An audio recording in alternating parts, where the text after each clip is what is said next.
wonder if God really cares? A lot of people wonder. In a world where people seem to care only about themselves, you figure God is too busy for you too. Identity politics, racial divides, and our fast pace of life leaves you thinking, am I in this all alone? Well, think again. The Bible says in 1 Peter 5, to people who feel anxious and alone, cast all your anxieties on Jesus, for He cares for you.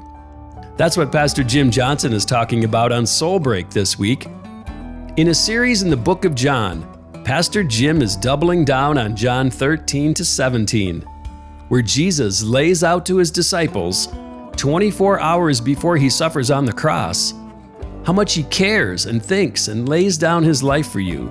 John 15:13 says, "Greater love has none than this, than one lay down his life for his friends."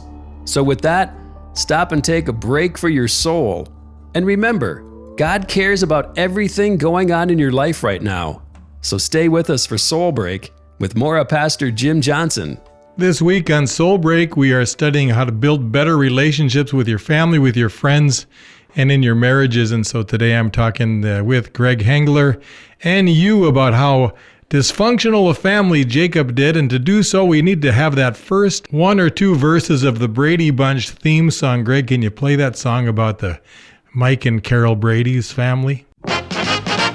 Here's the story of a lovely lady who was bringing up three very lovely girls.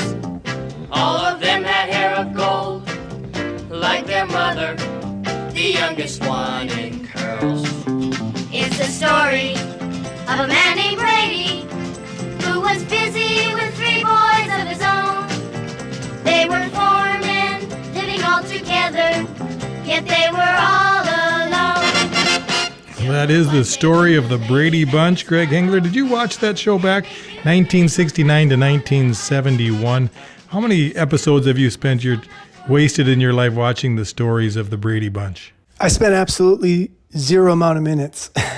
My shows were the Dukes of Hazzard, Ozzie and Harriet, and every single cartoon, especially Scooby-Doo and Looney Tunes. Special connection there with the Hengler family and the Brady Bunch family, because if I'm not mistaken, did you not get your degree, your bachelor's degree, maybe even your master's degree, Cal State Northridge? Is that right? Yep, I got my bachelor's and my master's in history from Cal State Northridge, with my master's focus on communist studies.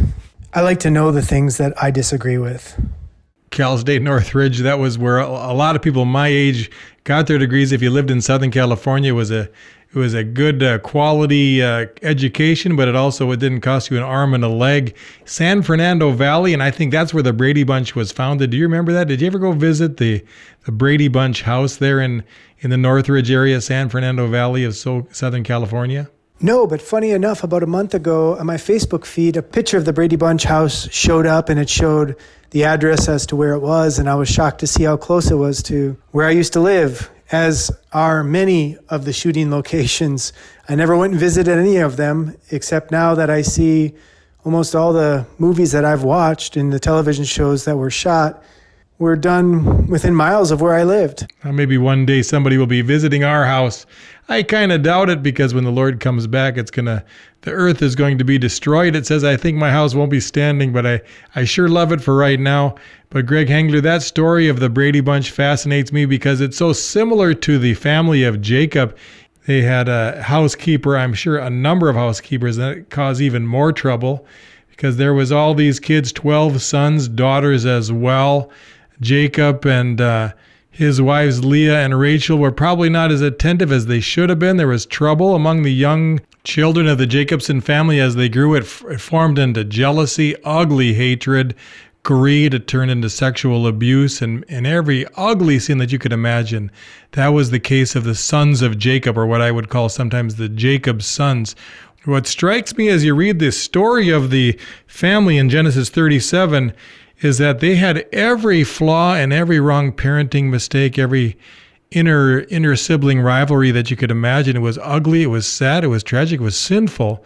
And listen to what look at the word says in Genesis 37 verse 3. Jacob loved Joseph more than any of his other children, because Joseph had been born to him in his old age, and so he couldn't hide or disguise his favoritism towards Joseph. And one day it says, verse 3, Jacob had a special gift made for Joseph, a beautiful robe, but his brothers hated Joseph because their father loved him more than all the rest of them.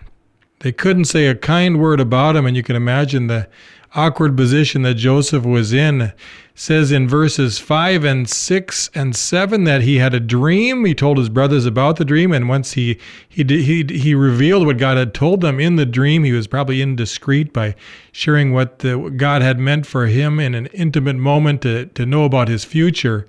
He told his brothers, and they hated him more than ever. It says in Genesis 37:6, listen to this dream, he said.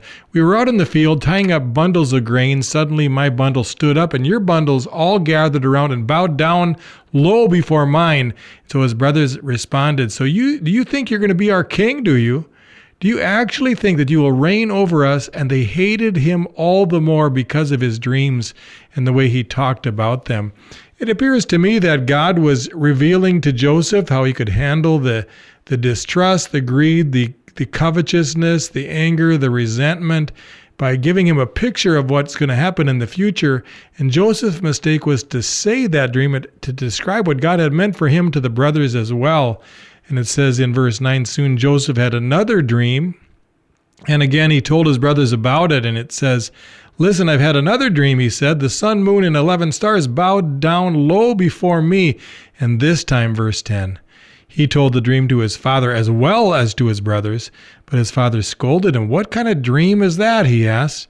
Will your mother and I and your brothers actually come and bow down to the ground before you? And while his brothers were jealous of Joseph, his father wondered what these dreams meant. And it says in verse 12, soon after this, Joseph's brothers went to the pasture their father's flocks at Shechem. And when they had been gone for some time, Jacob said to Joseph, your brothers are pasturing out the sheep at Shechem. Get ready, and I will send you to them. And Joseph said, I am ready to go. So here you have a family that's divided. There is rivalry untold. This is a broken family. This is a troubled family. You have three primary problems as I see it here. Number one, you have a distant dad who is disjointed and divisive. And he's got a son that's a favorite, and he can't deal with the other sons. He's not loving or concerned or compassionate toward the other kids. And he's got a real problem on his hands. Number two, you have sizzling, secretive sons who just hate Joseph's guts. They want to kill him. They want to destroy him. They can't stand him. And this is a problem. It says in the Bible that to hate your brother is equivalent of murder, and this is the case. This is a hatred that's leading to murder, at least in the eyes of the sons. And then number three, you have a good son, but a naive brother, Joseph, who doesn't know what's happening around him. He's not careful enough, and this is breaking down into a real problem. Listen to the story as it states it in Genesis 37:12. It says, soon after this, Joseph's brothers went to pasture their father's flocks at Shechem.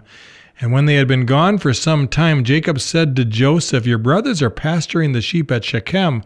Get ready, and I will send you to them. And Joseph said, I'm ready to go. And then verse 14, go and see how your brothers are getting along, and then come back and bring me a report about the sons and the brothers. And then it states here, so Jacob sent him on his way, and Joseph traveled to Shechem from their home in the valley of Hebron. Verse 15, when he arrived there, a man from the area noticed him wandering around the countryside. What are you looking for? He asked. Joseph replied, I'm looking for my brothers. Do you know where they are pasturing their sheep? And the man told him, yes, they have moved on from here, but I heard them say, let's go on to Dothan.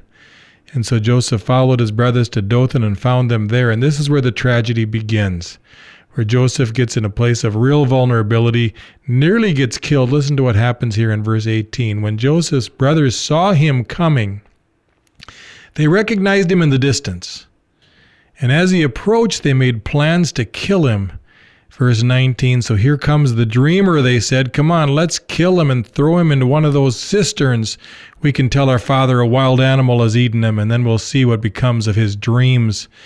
But then it says the first son, the oldest son, Reuben, it says, when Reuben heard of their scheme, he came to Joseph's rescue. And he said, let's not kill him. Why should we shed blood? Let's just throw him into his empty cistern here in the wilderness, and then he'll die without our laying hands on him. So it was thoughtful, but not that thoughtful. Thank you, Reuben. We'll just die another way. And then it states here that Reuben was secretly planning to rescue Joseph and return him to his father. So he did have good intentions. And then it says in verse 23, when Joseph arrived, his brothers ripped off the beautiful robe he was wearing, and they grabbed him and they threw him into the cistern. And now the cistern was empty and there was no water in it. And just as they were sitting down to eat, they looked up and saw a caravan of camels in the distance coming toward him. And it was a group of Ishmaelite traders taking on a load of gum, balm, and aromatic resin from Gilead down to Egypt. And then Judah said to his brothers, that's son number 2. Actually, that's son number 4. Judah says, let's not kill him. It wouldn't be good for us to kill him, our own flesh and blood. Let's not do that. Let's sell him and get some money for it. Listen to what he says. Instead of hurting him, verse 27, let's sell him to one of these Ishmaelite traders. After all, he's our brother, our own flesh and blood. And his brothers agreed. So when the Ishmaelites, who were Midian traders, came by, Joseph's brothers pulled him out of the cistern, sold him into slavery for 20 pieces of silver. And the traders took him to Egypt.